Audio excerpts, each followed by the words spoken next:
开始。Hello， 各位 YouTube 的粉丝网友，大家好，我是申先生。今天是5月9号，录最新期的 YouTube 视频。大家可以看一下我这个桌上这些算力板。桌上这些算力板都是用来维修的，都是客户寄过来给我们维修的。其中有一些是台湾，有很多，大部分是台湾那边的客户寄过来的，还有一些是国内的一些客户寄给我们维修的。基本上像寄给我们维修，国内跟台湾是寄的最多的，还有这个马来西亚、新加坡，他们一些蚂蚁 KS3或者是冰河的 KS3M 坏掉了，基本上寄给我们维修。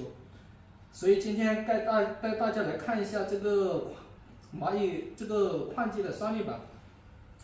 首先我们来看一下这一块算力板，这个是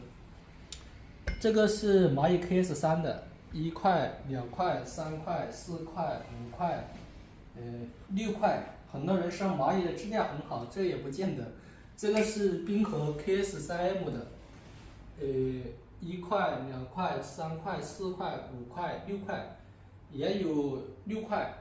这些板子呢都是客户寄给我们维修的。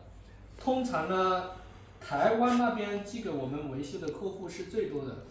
可能台湾那边那个地方靠近这个海，空气中的湿度盐含量也比较高，所以很多算力板呢就容易腐蚀。腐蚀跑了几个月之后呢，一般是有一些腐蚀的比较厉害，也跑个3个月左右，就容易腐蚀。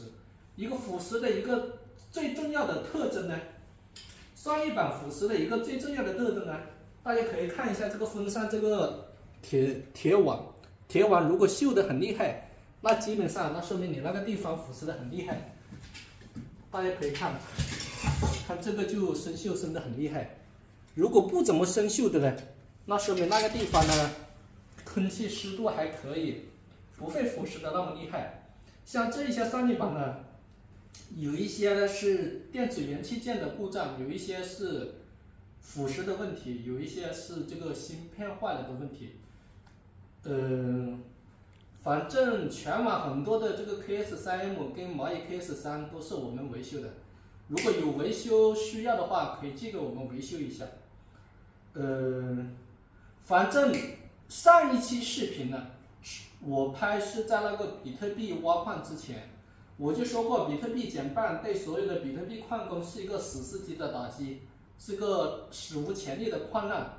很多人觉得我有点夸大，现在过了这么久，大家会发现我说的是真的，我说的是对的。所以我们也没有挖比特币，我们就继续挖我们的 CAS 币。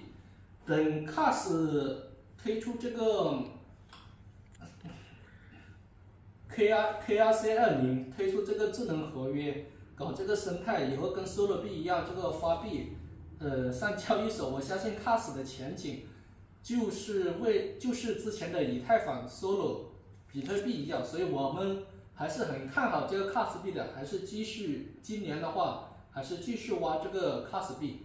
好了，我要说的就这么多了，本期视频就拍到这里，喜欢我的视频请记得点赞订阅一下，拜拜。